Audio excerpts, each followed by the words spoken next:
Au XVIIe siècle, le roi Louis XIV cherche à établir une rade pour abriter les galères royales des tempêtes du golfe du Lion. Il veut également créer un port d'exportation des produits du Languedoc. Les travaux débutent dès le 29 juillet 1666 avec l'édification du môle Saint-Louis, jeté en pierre, longue de 650 mètres, qui protège aujourd'hui encore l'entrée du vieux port. Terminé vers 1680, le môle est alors équipé d'un simple fanal qui signale l'entrée du port aux navires. La tempête d'octobre 1683 emporte le musoir carré du môle et son fanal. Ne reste qu'un îlot en pierre encore visible, appelé estron ou pilon. Un nouveau musoir arrondi est construit aussitôt et surmonté d'un bastion avec batterie de canon. Une tour fanale s'élève à 14 mètres. Vers 1720, une nouvelle tour carrée de 18 mètres de haut est établie dans l'enceinte du fort. Restaurée plusieurs fois, elle est surélevée jusqu'à 25 mètres. En 1861, une nouvelle tour est bâtie sur le modèle de Léonce Reynaud.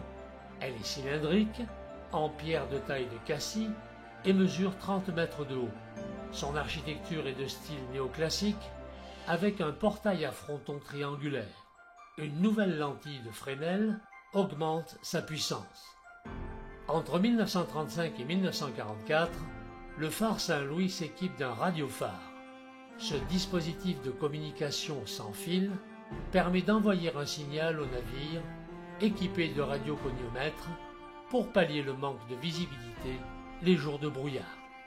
Le 19 août 1944, 80% des installations portuaires, dont ce dernier feu ainsi que l'ancienne tour carrée et les bâtiments situés autour, sont détruits lors des bombardements.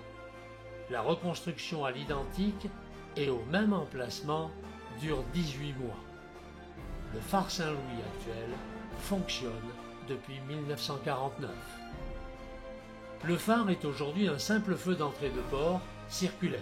La tour en pierre de taille mesure 6,50 m de diamètre à sa base et 4,75 m à son sommet, ce qui culmine à 33,5 m. Sa construction a nécessité 2297 pierres. C'est une pierre calcaire jurassique extraite des carrières de Frontignan qui est utilisée pour tout le phare, sauf les 3 premières assises du fût qui sont en pierre de Cassis, seul vestige du phare précédent détruit en 1944. Il possède 14 fenêtres ainsi qu'un escalier hélicoïdal de 94 marches et 2 échelles.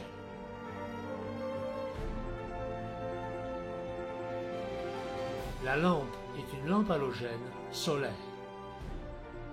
Sète a tant de choses à vous raconter avec ses 350 ans d'histoire.